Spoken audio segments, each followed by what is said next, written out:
Okay, so here I'm showing you some stuff I've done because I had camera trouble, but I'm going to try to explain a couple of things I finished since the last time. So I started working on the landing gear. You can see there are these little metal V struts, and then there's that long skid. That skid was hard to put together. It's all paper and long and skinny, but it was hard to get it nice and tight and rectangular. Those V's are a deviation from the model itself. And I'll talk about those in a second. Oh, I also put the little wingtip skids on there with some very bendy wire. And I added my tail skid. It still needs a little piece of rigging on it, like a shock cord. But when you look at these plans, those pieces I'm pointing out are the exact dimensions of the little V parts that fit and attach the skid to the fuselage. But I thought that's kind of painful. Don't do that. So I used those as measurements and made them into V's. And I think that worked out much better. I also added the control wires. These are doubled, and I had to put holes in there on either side. There weren't any, I couldn't find any unless they're there and they're hard to see because of the green brownish color. But I had to put those together and match up the holes on either side, and I'll show you how I did that. One other thing was I ended up taking this, which is a 1-to-1 drawing in the plans, and I cut it out. And I used that as a way to gauge where my struts and things would go and get the angles right. So all I did was sort of, you can see holding this up against there, and you can see the lines of the struts line up with the angles and the canted portions of my of those struts that hold the skid on. And the skid is just glued on with some super thick super glue, and it's just fine. Looks really good. I was really worried about it. Now, how I did these is kind of neat. I had to find holes where they should go, and that was just by looking at a lot of pictures. But then once you get on one side, you got to get it on the other.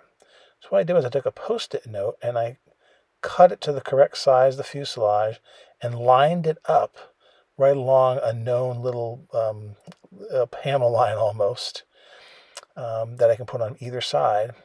And then I took a pencil and, just like a little kid, did a rubbing. And what that does is give me exactly where the holes need to be, or where they are on that side. And then all you got to do is poke them through, turn this whole thing over, match it up on the other side, just different orientation, but the other side exactly. So line up that top end with this little line that was there right behind the cockpit combing, lay it down, and there are your spots right there. There are your holes. So you're able to bam, bam, drill your 2 holes there, and then they will match pretty dang close to exact on either side.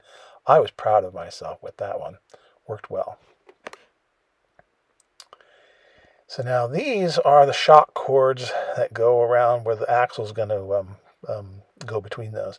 So the black parts there are just paper rolled up on the plans. They're really easy to put together. But the wire, again, on the plans, as far as I can tell, is basically 3 pieces. And what I decided to do is make it one. So you can see that piece of wire, how it's bent. There are the 2 holes on top, and there's 1 hole on the other portion. Actually, the 1 hole is, I guess, the top. And there's my wire that I bent so that it would fit perfectly. So what I did was bent that wire, made these little shock covers, put one end in on the side with the 2 holes, fished it through the long piece into the other side that just has the 1 hole. That's going to be the part that's going to go into the fuselage. And then I just twisted this around until, bam, those 2 little guys went into the 2 holes. And there you have a much kind of easier thing to put together, but it looks like just like the picture on the side.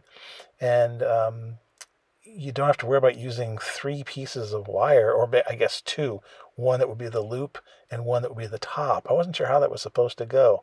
So if you look here, you can see what that's supposed to look like. And then I modified it by putting the middle pencil part in the middle to show that diagonal to connect them. But as far as I can tell, it's supposed to be, as designed, a loop and a straight piece. I used the little outlines on the drawing to locate where the bungees are supposed to go, which worked out really well. And then I just attached them with a little bit of super glue. I rolled this back, put a little bit on either part of the two prongs, and kind of liberally. I mean, this is not structural. It's just has to look like the shock cord cover. And then I just slid it on, and before it dried too quick, made sure that everything lined up. So I'm lining it where the axle is going to go on the bottom of the loop, and then I make sure that everything looks good. And I made it a little long on the top so that I have a place to stick it into the fuselage. So that worked actually quite well. And then I used a little zip kicker to make sure that it